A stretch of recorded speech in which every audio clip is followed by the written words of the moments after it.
Students, so yesterday we discussed about congruence and we have proved two theorems related to congruence. So once again, quick revision, remind the definition of congruence, that A is congruent to B modulo M if M divides, if and only if M divides A minus B. So this is the symbol of congruence and this is the symbol of division. So in today we also use binomial expansion. A raised to power n is minus b raised to power n, that is equal to a minus b into a की power n minus 1 into a की power n minus 1 plus a की power n minus 2 into b plus a की power n minus 3 into b square plus so on plus b raised to power n minus 1.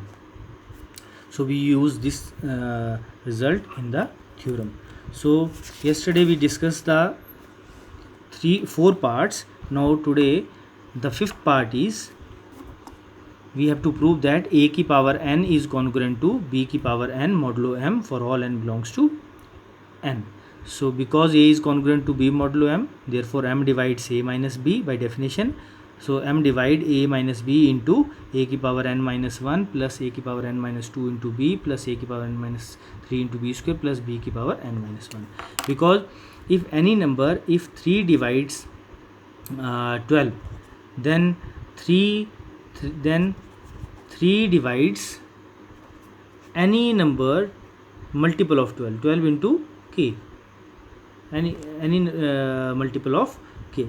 So therefore we use that m divides a minus b, then m divide a minus b into this. So this is nothing but I have already discussed that this is a की power n minus b की power n. So m divide a की power n minus b की power n, therefore a की power n is congruent to b की power n modulo m for all n belongs to n. So this is the proof of fifth part. Now sixth part, let fx be a polynomial, that is p0 plus p1x plus p2x square plus pn xn, where pi belongs to integer for I is equal to 1 to n. Because a is congruent to b modulo m, therefore a की power k is congruent to b की power k modulo m for all k belongs to n. So this implies pk into a की power k is congruent to pk into b की power k modulo m for all k belongs to n. Let this be equation star.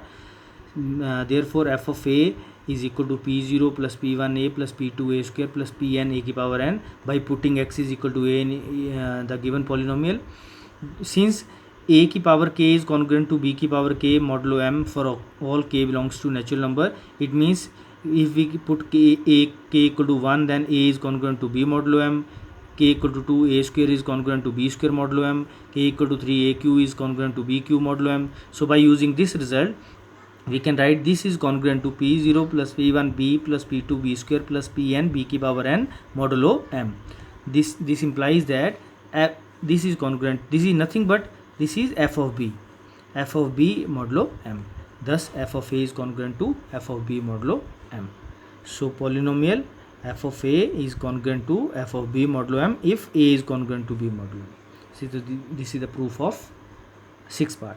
Now next theorem, let m be a positive integer and ab belongs to z such that a is congruent to b modulo m, then a plus c is congruent to b plus c modulo m, and a into c is congruent to b into c modulo m for any positive integer c. C is positive integer. Proof, given that a is congruent to b modulo m, this implies by definition m divide a minus b. Therefore this implies there exists p belongs to z such that a minus b is equal to p into m. I have already discussed that if 3 divides 12, then 3 divides 12 into any positive integer, any integer where k is any integer. So a minus b is equal to m into some integer p, let it be p. So therefore a plus c minus b plus c, a plus c minus b plus c is nothing but it is equal to a minus b, c and c cancel, and a minus b is equal to p into m. It means in place of pm we can write a plus c minus b plus c, or even a minus b can be replaced as a plus c minus b plus c. Therefore from equation star, m divides a plus c minus b plus c. Therefore a plus c is congruent to b plus c modulo m by definition of congruence. Now we move to the second part. Also we can write AC minus BC. AC minus BC is nothing but a minus b into c, taking c common, and this is equal to a minus c b, a minus b equal to p into m. So pm into c, or we can write it as m into pc, m into pc.